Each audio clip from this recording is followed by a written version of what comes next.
네, 안녕하십니까? 현 인베스트먼트 강지원 대표입니다. 자, 4월 2분기의 한 주가 지나갔는데, 이 부분 하나씩 좀 따져보도록 하죠. 4월달 되면은 시장에서 이제 어떤 일이 중요하냐라고 볼 때 두 가지를 얘기했습니다. 경기, 그 다음에 실적. 자, 앞전에 3월달까지는 미 연준에서 긴축 강화하니 안 하니, 그 다음에 경기에 대해서도 얘기가 좀 많이 나오기도 했지만, 뭐 은행권 부실이 생겼다, 이게 리본처럼 커지느냐 안 커지느냐, 여러 가지 불확실성이 많았던 시기였고, 그 부분이 끝난다가 돼버리면 시장에서 이제는 딱 경기와 실적 이 둘만 본다, 이렇게 말씀드렸는데, 그래서 이번 주 같은 경우는 국내 기업 같은 경우는 실적적인 부분에서 아무래도 삼성전자, 여기서의 실적이 굉장히 중요한 분기가 될 수 있는 케이스였고요. 그다음에 경기 관련해서는 이제는 좋은 건 좋고 나쁜 건 나쁘다라고 했죠. 그러니까 경제 지표가 우선은 뭐 지난 3월달 것이긴 하지만 미국에서의 뭐 구매자 관리 지수라든지 중국의 구매자 관리 지수, 서비스업 지수, 이런 것들이 시장에서 기대보다 못하다, 이런 부분이 있다 보니까 이런 것들이 경기에 대한 둔화, 뭐 이런 식으로 또 얘기가 되기도 했었는데, 이게 금주에는 미증시라든지 국내 증시가 장중 소화하거나 조정을 받는 배경을 만들었다, 이렇게 볼 수 있을 것 같습니다. 자, 그러면 차트를 보면서 먼저 좀 하나씩 보도록 하죠. 미증시를 보면 미증시가 지난주까지 상승 또 가파르게 했죠. 그러니까 3월 이제 중순 정도 이후로 나스닥 같은 경우는 상당히 가파르게 강세를 보여줬는데, 이게 강세가 앞서 1월 달처럼 이렇게 가파르게 올라갔다, 이런 관점이 아니라 상승하고 조정받으면서 숨고르기 하고 매물수하면서 상승하면서 이렇게 올라왔죠. 그러니까 이제 시장에서 앞전처럼 시장에서 뭐 주식 시장에서 앞으로 강세 띄운다, 위험자산 선호 높인다, 이런 식으로 올라간 케이스가 아니라 올라가면서 이런저런 우려라든지 이런 것들을 해소하고 소화하고 이런 식으로 올라갔다 됩니다. 그럼 이제 어느 정도 앞전 2월 초에 고가 라인 때까지 왔으니까 여기서는 넘어가려면 시장에서 강한 더 모멘텀이 들어오거나 또는 시장에서 숨고르기 하고 매물 소화하고 가는 게 맞는 그림이 되겠죠. 그래서 이제 미증시 같은 경우는 단기간에 이제 상승하고 조정받고 거친 다음에 소폭 목요일 날이죠. 금요일 날 휴장이었으니까 목요일 날 강세로 해서 한 주간 약 1.1% 정도의 조정으로 마감이 되었다 됩니다. 그럼 전주에 3.37% 상승하고 1% 정도의 조정이니까 양호한 조정 보였다, 이렇게 볼 수 있겠죠. 그래서 다음 주 같은 경우는 이제 미국에서 어닝 시즌이 본격화된다, 이 부분이 있고, 이제 미국의 소비자 물가지수 발표가 있기 때문에 여기서 이제 추가 모멘텀을 주면서 윗자리로 방향을 트느냐, 이게 중요하다 됩니다. S&P도 마찬가지죠. S&P 지수도 실질적으로 지금 보게 되면은 이제 계속해서 이번 한 주 동안에 상대적으로 좀 더 강세 띄었다, 이게도 볼 수 있는데, S&P 지수 같은 경우는 나스닥보다 오히려 앞전에 이제 은행권들 문제 있었기 때문에 조정이 좀 더 컸었고, 그러다 반등할 때도 마찬가지로 소화하면서 계속해서 올라간 그런 케이스였고, 나스닥은 2월 달에 고가 라인 때, 요 라인 때에서 먼저 저항을 받았다면은 반대로 S&P는 그 구간대까지는 가지 못한 상태에서 앞전에 이 11월 달, 12월 달 고가 라인 때 여기서 안착하고 매미 소화하는 과정을 보여줬다 됩니다. 그래서 지난주부터는 이제 S&P가 나스닥하고 비슷하거나 조금 더 강세되고 상대적으로 조정을 덜 받는 그런 모습을 보여줬다 되죠. 그래서 물론 이 안에 제약바이오도 있었고, 그 외적으로 금융이라든지 이런 것들이 그동안 약세에서 반등이 나와서 어느 정도 키 맞추기를 하는 흐름도 보여줬었다, 이렇게 볼 수가 있습니다. 자, 그럼 이제 국내 증시인데, 국내 증시 한번 보도록 하죠. 국내 증시를 볼 때 가장 중요한 가격대가 얼마냐라고 말씀드리면 2485포인트 정도. 이 가격이 실제로 종가상에서는 계속해서 뭘 만들었던 자리? 고가를 만들었던 자리입니다.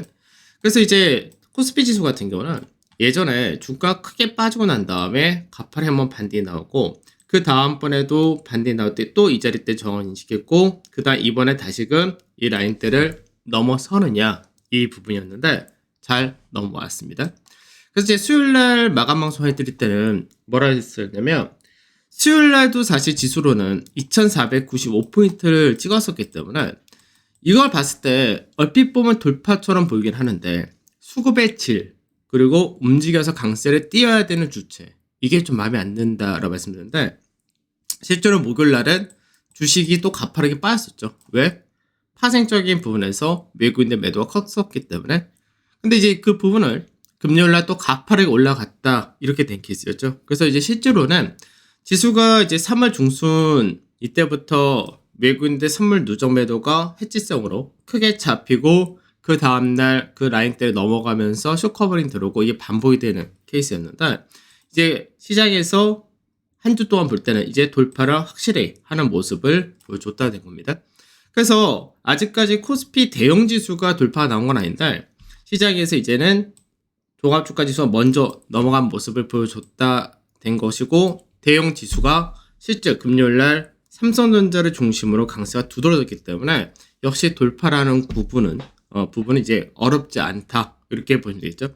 그래서 이번에 지수가 올라간다 했을 때 지금 코스닥 같은 경우는 전체 하락이 61.8%까지 올라왔기 때문에 그런 부분을 본다면 거래소와 코스닥의 괴리가 상당히 커져 있는 그런 상태인데 결국 우선은 1차적으로 볼 때는 한 2650포인트 전후 이 정도까지가 거래소는 어렵지 않게 올라오지 않을까 싶고 그리고 그 사이에 코스닥은 좀 조정을 받아서 결국은 전체 하락폭의 50% 전후 여기를 맞추지 않을까 우선은 그렇게 보입니다. 자, 그 다음에 대형지수 바로 보도록 하죠. 대형지수를 보게 되면은 대형지수 아직 돌파가 나왔다 이건 아니죠. 그래서 돌파는 안 나왔는데 이제 요 라인대 역시 돌파하는 데는 어렵지 않다라는 관점입니다. 그래서 대형지수가 이제 삼성전자 특히 이쪽에서가 반도체가 국내 증시에서 어느 정도 중간 이상 해주지 않으면은 지수가 올라가기가 굉장히 어려워요. 그래서 국내 증시의 실적이라는 부분을 이제 놓고 볼 때 삼성전자가 실적 발표했는데 그 이후에 결과가 어떻게 되느냐가 굉장히 중요했었고 이 부분이 잘 나왔다 이렇게 보시면 될 것 같습니다. 그럼 이제 시장 전체를 움직일 수 있는 경기라는 부분은 다음 주 이제 미국에서의 어닝 시즌도 있겠지만 소비자 물가 지수가 경기에 대한 기대치를 높여주느냐 이게 좀 중요하다가 될 거고요. 코스닥 같은 경우 여전히 강합니다. 그래서 코스닥은 지금 올해 들어서 딱 한 주 빼고는 계속해서 강세가 가파르게 올라간다. 그래서 물론 이제 에코프로 그룹을 중심한 2차 전지가 가파르게 올라가는 그런 모습을 보이기도 하지만 실제 이제 수급적인 부분에서 다 개인들이 끌어올린다가 되는 거겠죠. 그래서 여전히 신용이 많다는 부분. 그래서 이제 거래소 쪽에서가 2,500이라는 자리대를 넘어갈 때 아무래도 수급이라든지 어닝 시즌이라든지 그동안 시장에서 단순하게 이슈에 약간 하도가 됐었다면 이제는 기업들의 실적 여기에 대해서 더 초점이 맞춰지기 때문에 이런 부분 좀 차이가 있을 것 같습니다. 그래서 코스닥 같은 경우는 이제 62.8%짜리까지 올라왔기 때문에 이게 외바닥 형태죠. 그래서 이제 여기서 나중에 조정을 좀 받는다 했을 때는 이런 과정 정도 과하게 올라온 부분에서 일정 부분 이제 좀 소화하고 그런 과정이 좀 필요하다라고 보는데 상당히 오랜 시간 동안에 과열로 올라온 케이스 이렇게도 해석을 좀 해야 될 것 같습니다. 물론 코스닥 내에서도 반도체 장비라든지 그 외적인 쪽에서 소외된 쪽이 워낙에 많기 때문에 차별화는 가능하다 이렇게 봐야 되지 않을까 싶습니다. 자, 그래서 이번 한 주를 또 보게 되면은 결과적으로는 시장에서 거래소 같은 경우는 이제 소폭의 상승 0.5% 보여줬었다 되는 거고 코스닥이 이제 3.8% 여전히 굉장히 가파르게 올라갔다 얘기죠. 그래서 이제 업종으로 볼 때는 가장 강세된 게 누구냐라고 하면 제약입니다. 그러니까 제약은 이제 4월 14일이죠. 이날부터 해서 미국의 암학회 이게 시작이 된다 되는데 이제 기대치가 형성이 일부 이제 발표를 하는 기업들에 대해서는 들어와 있었습니다. 근데 실제로는 바이든이 이제 암 정보 프로젝트 이 부분을 발표를 하다 보니까 시장에서 아무래도 정책이라든지 이런 것들이 미국에서 이제 뭘 한다고 하면은 그게 이슈가 될 수밖에 없고 이게 단발성 이슈로 끝난 경우가 좀 드물기 때문에 이 부분이 제약바이오 쪽에 대한 모멘텀을 만들었다 이렇게도 볼 수 있고 그동안 이제 상대적으로 거의 시장에서 소외를 오래 계속 받았던 쪽이죠. 그러다 보니까 수급 자체가 빈집이었다 이런 것도 있겠죠.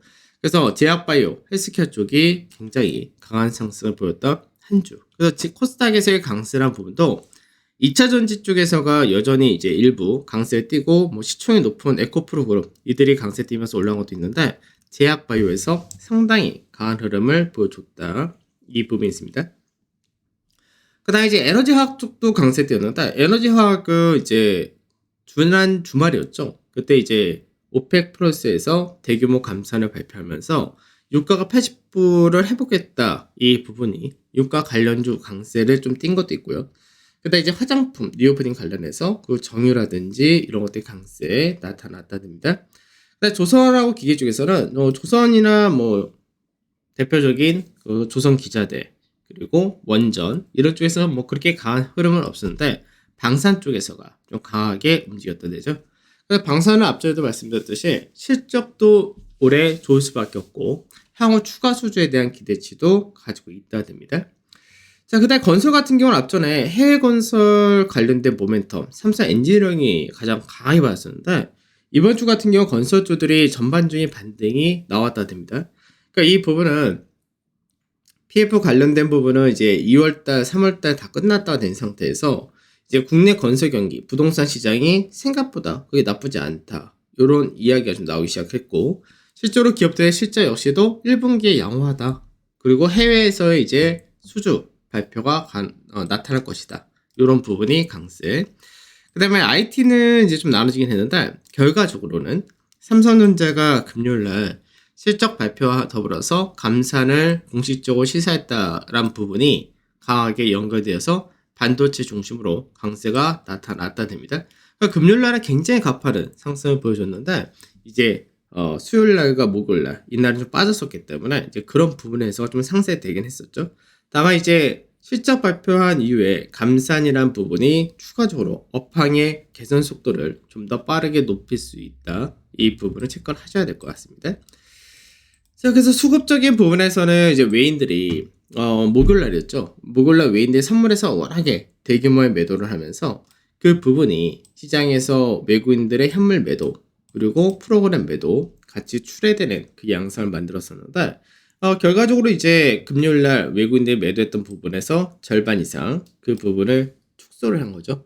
축소하면서 베이시스가 돌아서면서 역시 프로그램 매도 이 부분도 좀 축소가 되었다는 거고 그 다음에 외인들이 매수를 삼성전자 중심으로 엄청나게 샀습니다. 그래서 지난 한 주 동안만 놓고 보면은 사실 외국인들이 거래소에서 2,900억이란 매도를 했지만 산 것과 판 것이 굉장히 많이 나와져요. 삼성전자 같은 경우 1조 이상을 샀고 반대로 포스코는 1조 이상을 팔았고 그리고 이제 그 외적으로도 2차전지 쪽에서가 외인들 매도 좀 많이 나타나기도 했는데 그만큼 이제 시장에서 이제 꾸준하게 외국인들이 사는 게 있고 꾸준하게 파는 게 있고 나눠집니다. 그래서 이번 주까지 해서 외국인들이 3주 차였었는데 앞전 순매수 2주 연속하고 그래서 3주 연속 순매수란 부분은 이번에 나타나지 못했지만 이거는 종목별 차별화가 좀 컸고 규모 자체도 크지 않았다 됩니다.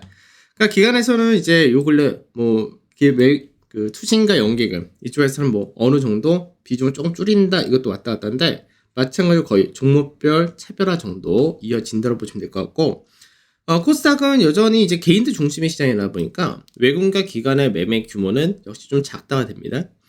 그 다음에 이제 선물 쪽에서는 만기 이후로 이제 매도 포지션을 이제 해지성이라고 말씀드렸는데 이 부분을 키웠다가 다시금 커버링 하면서 이제 절반 정도 이제 남아있는 케이스죠.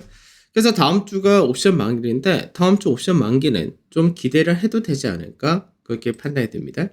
그래서 전체적으로 외국인들이 시장에서 이제 어느 정도 2주 연속 사다가 다시금 소폭 매도했다가 되는 형태인데 다음 주가 외국인들의 수급이 크게 들어오느냐가 결정되는 한 주가 되지 않을까 이렇게도 전망하는데 환율 자체가 그동안 계속해서 떨어지지 않는 흐름을 보이는 박스권에서의 흐름이었죠. 이 부분이 다음 주에 이제 좀 떨어질 가능성이 높다라고 보는 것이 소비자 물가지수 미국의 CPI가 현재 컨센서스가 5.2% 정도 되기 때문에 이거를 하회하거나 이거에 부합만 한다 하더라도 시장에서는 물가지수가 확연하게 떨어진다. 이 부분에 따른 무게를 줄 수가 있기 때문에 경기 회복과 더불어서 수급 역시도 이제 위험자산에 대한 선호도 높아질 수 있는 그런 계기가 되지 않을까 싶습니다.